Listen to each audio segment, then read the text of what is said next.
جی السلام علیکم. وعلیکم السلام. کیسے ہیں آپ؟ ٹھیک ہے جی اللہ کا شکر.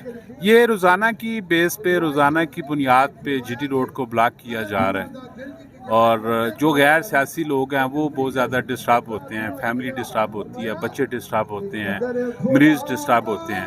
تو اس حوالے سے آپ کیا کہنا چاہیں گے؟ دیکھیں جی، سب سے پہلے جیسے ہم سب کو پتہ ہے chairman P T I Imran Khan کے اوپر ایک قاتلانہ حملہ ہوا ہے، جس کی یہ پوری قوم، جس سے صرف عمران خان صاحب کا خون نہیں گرا ہے، اس پوری قوم کا خون گرا ہے.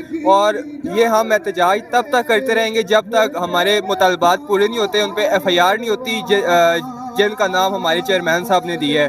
ہم یہ تب تک احتجاج کرتے رہیں گے. جیسے کہ آپ کو پتہ ہے لوگ بھی یہاں پہ تنگ ہوتے ہیں، لیکن یہ ایک قسم کا جہاد ہے جو ہم کر رہے ہیں. اگر آج ہم لوگ تنگ ہو رہے ہیں، آنے والا مستقبل ہمارا آسان ہوگا، ہمارے بچوں کا مستقبل آسان ہوگا. یہی کوئی تھوڑا سا ٹائم پیریڈ ہے. میں کہتا ہوں، عام عوام سے ریکویسٹ کرتا ہوں ہمارے ساتھ تعاون کریں، اور یہ جو چور ہمارے پر مسلط ہوئے ہیں ان سے کس طریقے سے جان چھوٹے.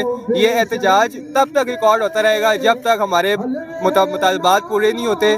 اور سب سے یہی اپیل ہے کہ آپ بھی ہمارے ساتھ آئیں، شرکت کریں، کیونکہ یہی ٹائم ہے. اس کے بعد آپ کے پاس کوئی ٹائم نہیں ہے. آپ بھی آئیں، اس ملک کے لیے کچھ کریں، اپنے بچوں کے لیے کچھ کریں.